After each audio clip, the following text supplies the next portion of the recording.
Putin का क्रिमिया वाला डर अभी भी बरकरार है। क्रिमिया बॉर्डर की नई सैटेलाइट तस्वीरों से खुलासा हुआ है कि यहां यूक्रेनी फोर्स को रोकने के लिए लगातार खाई बनाने का काम जारी है। रूस की सेना जिस तरह से काम कर रही है उसमें बड़ी रणनीति का भी संकेत है। और इस वॉर प्लान को समझने के लिए आप ये रिपोर्ट गौर से देखिए। ज़ेलेंस्की के मन में फाइनल टारगेट सेट है। ज़ेलेंस्की तय कर चुके हैं कि उन्हें कब तक रूस से लड़ना है। ज़ेलेंस्की ठान चुके हैं कि किसी भी कीमत पर उन्हें क्रीमिया को दोबारा हासिल करना है।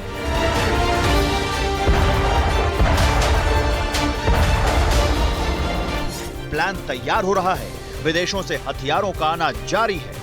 क्रीमिया में ड्रोन भेजकर यूक्रेन ने अपने इरादे जाहिर कर दिए थे। हमला कामयाब तो नहीं हो सका, लेकिन पुतिन को यह यकीन जरूर हो गया कि अब ज़ेलेंस्की के टारगेट पर क्रीमिया है और यूक्रेन की सेना कभी भी क्रीमिया को जीतने के लिए कूच कर सकती है।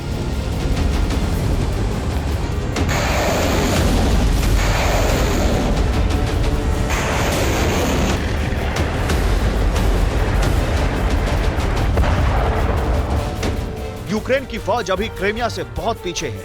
डोनबास में रूस की फौज ने फिलहाल स्थिति को मजबूत कर लिया है, लेकिन तैयारी क्रीमिया में भी चल रही है।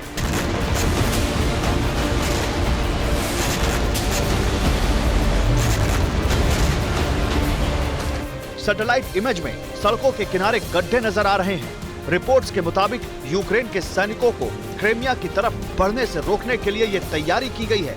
सड़क और हाईवे के किनारे बनाए गए ये गड्ढे उसी नीपर नदी के रूट पर है, जिसे रूस की सेना ने कुछ दिन पहले ही खाली किया है। ISW की रिपोर्ट के मुताबिक रूस ने खास तौर के गड्ढे बनाए हैं, जिसे ड्रैगन टीथ कहा जाता है। ये टैंकों को आगे बढ़ने से रोकने के लिए बनाए जाते हैं। टैंक और आर्टिलरी आगे ना बढ़ सके, इसका इंतजाम कर लिया गया है, लेकिन एक खास रणनीति भी नजर आती है। रूस की तैयारियों से पता चलता है कि रूस को डर है कि नीपर नदी के रूट पर यूक्रेन की सेना क्रीमिया आ सकती है। निचले खरसोन के इलाके में भी यूक्रेन सेना भेज सकता है। रूस सबसे पहले सड़क और हाईवे की सुरक्षा बढ़ा रहा है। हालांकि एक्सपर्ट इसे बहुत मामूली तैयारी मान रहे हैं, क्योंकि यूक्रेन के टैंक खेतों से आसानी से क्रीमिया में दाखिल हो सकते हैं।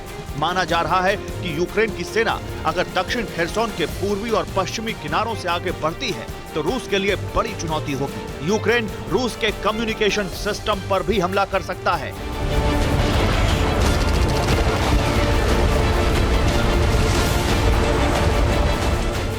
रूस और यूक्रेन के बीच अगर क्रीमिया पर जंग शुरू होती है तो युद्ध अगले 1 साल तक चल सकता है।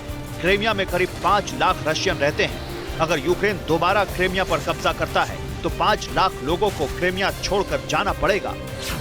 2014 तक क्रीमिया पर किसी तरह का विवाद नहीं था, लेकिन फरवरी 2010 के आम चुनाव में विक्टर यानुकोविच यूक्रेन के राष्ट्रपति बनाए गए थे।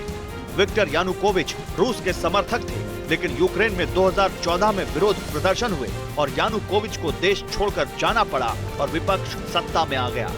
रूस किसी भी कीमत पर यह बर्दाश्त नहीं कर सकता था कि क्रीमिया और सेवस्टोपोल पोर्ट नेटो के पास जाए। इसी डर से रूस ने क्रीमिया को अंतर्राष्ट्रीय कानूनों का उल्लंघन करके अपने साथ मिला लिया। यूक्रेन अब तक नेटो में नहीं जा सका, लेकिन अमेरिका और नेटो का फुल सपोर्ट जरूर हासिल कर चुका है। अब क्रीमिया विजय से सिर्फ ज़ेलेंस्की अपनी जमीन ही वापस नहीं पाना चाहते, बल्कि नेटो भी ब्लैक सी के उस कोने तक पहुंचना चाहता है। Bureau report, TV9 Bharatvarsh.